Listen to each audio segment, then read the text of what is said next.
राधे राधे। मेरे प्यारे भाइयों, बहनों, माताओं व बंधुओं, संस्कार की बातें चैनल में आपका स्वागत है। बंधुओं, आज मैं आपको सुनाने जा रही हूँ भादो अमावस्या के दिन अमावस्या की कथा। बंधुओं, जो मनुष्य भी अमावस्या के दिन इस कथा को सुनते हैं उनके सभी पापों का अंत हो जाता है, साथ ही उन्हें पितृदोष से मुक्ति मिलती है। बंधुओं, पूर्ण विश्वास, सच्ची निष्ठा के साथ अमावस्या के दिन अमावस्या की कथा को सुने। बंधुओं, कथा को सुनने के बाद कमेंट बॉक्स में राधे राधे लिखना ना भूलना। बंधुओं, यदि आपने यूट्यूब चैनल संस्कार की बातें अब तक सब्सक्राइब नहीं किया तो जरूर करें और बेल आइकन दबाना ना भूलें, ताकि आपको हमारी आने वाली सभी वीडियोस की जानकारी सबसे पहले हो सके। बोलो शिव शंकर भोलेनाथ की जय, विष्णु भगवान की जय, लक्ष्मी माता की जय। एक नगरी में एक राजा राज्य करता था। उसकी प्रजा एवं परिवार सब आनंद से रहते थे। राजा की रानी धार्मिक एवं प्रजा की प्रेमी थी। राजा के महल के सामने एक साहूकार की हवेली थी। राजा की रानी एवं सेठ की पत्नी में बहुत मित्रता थी। रानी सारी प्रजा से प्रेम रखती थी। एक दिन साहूकार की हवेली से साहूकार की पत्नी के रोने की आवाज आने लगी। तब वह बहुत भारी विलाप कर रही थी। रानी ने हवेली में रोने की आवाज सुनी तो रानी ने राजा से इस विलाप का कारण पूछा। राजा ने कहा कि सेठ का पुत्र मर गया है, सो सेठ की पत्नी और लड़के की माँ दुखी है। रानी बहुत भोली थी। उसने राजा को कहा, महाराज, दुख क्या होता है? राजा को समझ में नहीं आया कि रानी को कैसे समझाए कि दुख क्या होता है। रानी वापस बोली, महाराज, दुख क्या होता है?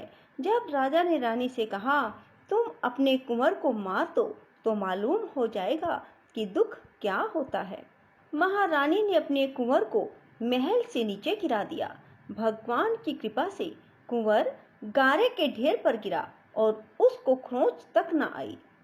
रानी अपने कुंवर को देखने के लिए नीचे आ रही थी कि कुंवर को सामने से आते देखा। यह देख राजा भी दंग रह गया कि इतने ऊपर से गिरने के बाद भी कुंवर को कुछ न हुआ। रानी ने राजा से वापस पूछा, महाराज, दुख क्या होता है? बताओ। उस समय पड़ोसी राज्य के राजा के सैनिक युद्ध कर रहे थे। राजा ने रानी से कहा, अब मैं लड़ाई में अकेले जा रहा हूँ। जब तुम मेरे मरने का समाचार सुनोगी तो तुम्हें दुख का एहसास हो जाएगा। राजा ने युद्ध के लिए प्रस्थान किया, लेकिन भगवान और अमावस माँ की कृपा से लड़ाई जीतकर राजा घर वापस आ गया। अब राजा को भी आश्चर्य होने लगा कि क्या कारण है। उसी समय महारानी महाराज के पास आई और वही प्रश्न दोहराने लगी, दुख के बारे में कैसे एहसास दिलाया जाए। राजा ने रानी को बुलाकर कहा, अब हम गंगा जी की यात्रा करने जा रहे हैं। वहां गंगा की धारा में कूद जाऊंगा, तब तुम्हें दुख का एहसास होगा। रानी ने गंगा यात्रा की तैयारी की और आवश्यक सामान व रास्ते में भोजन की सामग्री का प्रबंध कर यात्रा के लिए प्रस्थान किया। कैलाश पर भगवान शिव ने पार्वती से कहा कि सती, आज मैं कलयुग में सुखी आत्मा के दर्शन कराऊंगा। शिव जी ने बकरे व पार्वती ने बकरी का रूप धारण कर एक बावड़ी के पास घास चरने लगे। इतने में राजा रानी की सवारी आई। रानी ने सुंदर छाया और बावड़ी को देखा तो राजा ने कहा, हम यहीं थोड़ी देर जलपान व विश्राम करके आगे बढ़ेंगे। राजा रानी ने वहां जलपान किया। उसके बाद राजा पानी लेने के लिए बावड़ी में गया।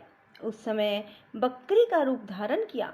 पार्वती ने बकरे का रूप धारण किया। शिव जी से पूछा, स्वामी, इस रानी को दुख देखना है, मगर इसे दुख क्यों नहीं मिलता? रानी ने बकरी को मनुष्य की भाषा में बोलते देखा। उसे गौर से इसने सुना कि इसने सुख नाम की अमावस का व्रत किया था। इस जन्म में रानी बनी और सुख का आनंद ले रही है। सती, यह राजा गंगा में भी नहीं मरेगा। रानी ने उसकी बात सुनी। तभी राजा पानी लेकर आया तो रानी ने राजा को वह सारी घटना सुनाई और वापस अपनी नगरी को चले आया। राजा ने अपनी राज्य में प्रजा को सुख अमावस के व्रत करने की आज्ञा दी। राजा हर अमावस माँ की पूजा और कथा करने लगा। यह व्रत जिस दिन शुक्रवार की अमावस हो उसी रोज से आरंभ करें। 21 अमावस तक व्रत करें। पहले 5 अमावस गेहूं, लाल कपड़ा दान करें। 5 अमावस मूंग, उसके बाद 5 अमावस चना, बाद में 5 अमावस मक्का और अंत में 21वें अमावस को चावल दान करें। दान में जैसा रंग अन्न का हो वैसे ही रंग का कपड़ा भी दान करें और कुछ दक्षिणा देवें। व्रत के रोज गाय को हरा चारा दें और ब्राह्मण को भोजन या दक्षिणा दें। जो मनुष्य श्रद्धापूर्वक इस व्रत को करेगा, अमावस माता और भगवान शिव की कृपा से दुख से उन्हें मुक्ति की प्राप्ति होगी।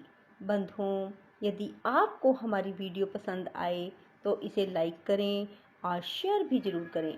धन्यवाद।